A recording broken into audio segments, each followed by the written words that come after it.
I just had a thought. What if this outrageous tantrum of Elon Musk's isn't about EV mandates? It isn't about, the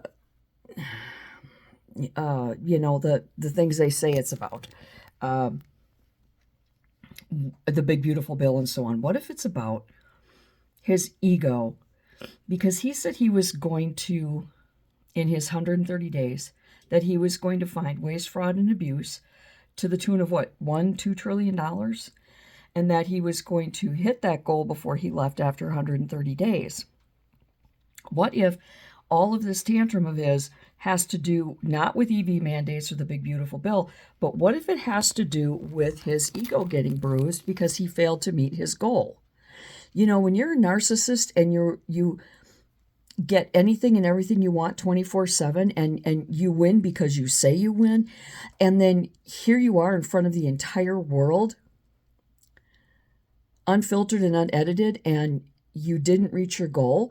Nobody's faulting him for that. But what if he's faulting himself? What if his ego is bruised and he can't accept that you just, through all of the judicial roadblocks, through all of the, rule of law and processes and procedures and statutes and all of the things you have to go through to stop funding or to shutter a business building, what if it's got nothing to do with the big beautiful bill? What if it's got nothing to do with EV mandates?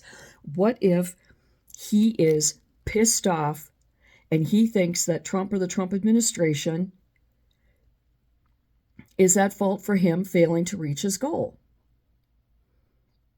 And that he's just, throwing a tantrum. Because what happens when kids throw tantrums? They don't really tell you what's wrong. They just kick and scream and say, I hate you, I hate you. You're the worst ever, I hate you. And there's no rational thought to a tantrum. I bet you anything that's the deal. Because he got into a really big argument with Scott Bessent over the amount of money that he had exposed, saved, whatever. And, all of these radical judges blocking everything and Trump respecting the rule of law and saying, hey, you just let the process itself. And maybe he's angry about that. I don't know. Food for thought. I think that might be an avenue to look at here. I don't think it's got anything to do with anything other than he expected that Trump was going to circumvent or disrespect or muscle or whatever.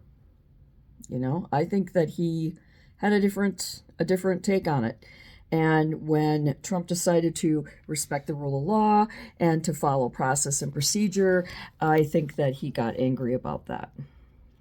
And I think that instead of blaming himself, which he should, if he made a goal that he didn't meet, nobody's blaming him, but if he wants to blame somebody, blame himself.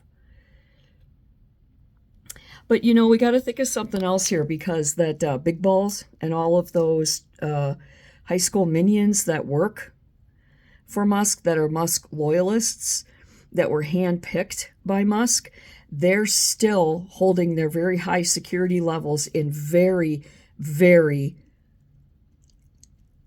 sensitive areas of our government. They have full-on access to our World Bank, Fort Knox, the military.